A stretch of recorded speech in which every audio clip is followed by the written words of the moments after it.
अच्छा स्वामी जी, सर्दी के इस मौसम में सर्दी के इस मौसम में 15 से 20 मिनट की धूप को आप सेहत के लिहाज से कितना इम्पोर्टेंट मानते हैं? हम लोग भी जब आज सुबह सुबह walk, retro walk, back walk और थोड़ा योगाभ्यास हम लोगों ने भी सुबह सुबह की धूप में किया, तो एक अलग सी ऊर्जा हमें मिल रही थी। स्वामी जी, क्या ये सच है कि विटामिन डी की कमी इम्यूनिटी और हड्डियों की कमजोरी सर्दियों में और तेजी से बढ़ा देती है? उस सर्दियों में हड्डियों को और ज्यादा जरूरत होती है विटामिन डी की। ये बहुत जरूरी है। देखो, सुबह सुबह यदि धूप में नहीं बैठेंगे तो हड्डियां सच में कमजोर हो जाती हैं। 80% लोगों को विटामिन डी की डेफिशिएंसी है, करीब 50% लोगों को B12 की डेफिशिएंसी है और करीब 50% लोगों को ही कैल्शियम की, आयरन की, विटामिन सी की और प्रोटीन तक की डेफिशिएंसी है। लो, तो इसके लिए विटामिन डी के लिए सबसे अच्छा नेचुरल सोर्स है, वो है सूरज। अब यहाँ तो सूरज थोड़ी सी देर से उग रहे हैं आज। सूर्य भगवान भी जो है बादलों के पीछे कुछ आंख मिचोली खेल रहे हैं और हम यहाँ पर प्रतीक्षा कर रहे हैं कि आ ही जाएंगे थोड़ी देर में। तो जहाँ जैसे सूर्य उदय हो। और देखो, इसमें एक खास बात बताना चाहता हूँ। कुछ लोग ये प्रतीक्षा करते रहते हैं, अरे हम तो सुबह उठे ही नहीं।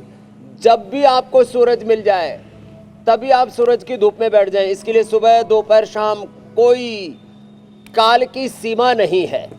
हाँ, बिना किसी काल की बाधा के सुबह, दोपहर, शाम तीनों टाइम कभी भी आप जो है सूरज की धूप में बैठ जाना।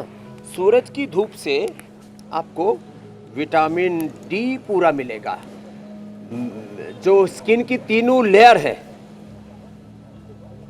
हाइपोडर्मिस, डर्मिस, एपिडर्मिस, वो तीनों एक्टिवेट हो जाती हैं और विटामिन डी का संश्लेषण शरीर के अंदर से खुद ब खुद होने लगता है। फिर उसके नेचुरल सोर्स हमने न्यूट्रेला विटामिन डी जो लाइकिन से बनाया हुआ, विटामिन B12 जो कोंडहल से बनाया हुआ है, मुक्ता शुक्ति और मोती पिष्टी आदि से कैल्शियम, फास्फोरस की पूर्ति करते हैं। विटामिन सी जो है वो हमने रोजी हिप से, वैसे तो आंवले से सबसे मिल ही जाता है।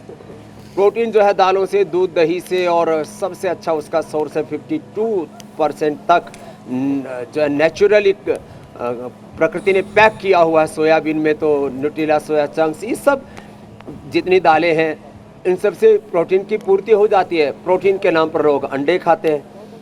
देखो भाई, पुतिन की सब बातें हमने भी जो है रसिया के साथ एग्रीमेंट किया, सब बातें ठीक है, लेकिन वो सब दुनिया में प्रचलन ऐसा है कि वो भटेर के अंडे खाते हैं किसके लिए, कि वो दूसरे क्या खाते हैं। मोदी साहब ने तो उनको देखो पूरा शुद्ध शाकाहारी व्यंजन ही दिया था।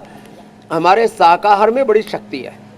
कुछ लोग मांसाहारी हैं, कुछ लोग शाकाहारी हैं, कुछ लोग वेगन, लेकिन सच में शाकाहार मनुष्य के लिए सर्वश्रेष्ठ है। तो सूर्य भगवान भी अब पूरे उदय हो गए हैं और इधर बच्चों ने भी पूरा जोश जुनून चढ़ गया है और पूरी प्रखरता के साथ, मुखरता के साथ योग निष्पादित हो रहा है। सबसे छोटे योगी भी लगे रहो। हाँ, दादा पूरा, हाँ, बैलेंस बना दो।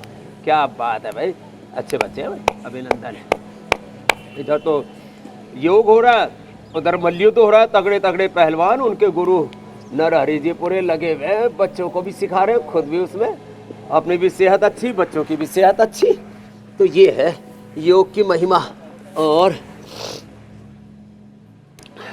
ये बस लगे रहे तो कई बार थोड़े थोड़े कुपोषण के कारण से बड़ी बड़ी बीमारियों के हम शिकार हो जाते हैं। तो अब कोई भी बीमार नहीं रहेगा, कोई भी लाचार नहीं रहेगा जी। सब योगाभ्यास करेंगे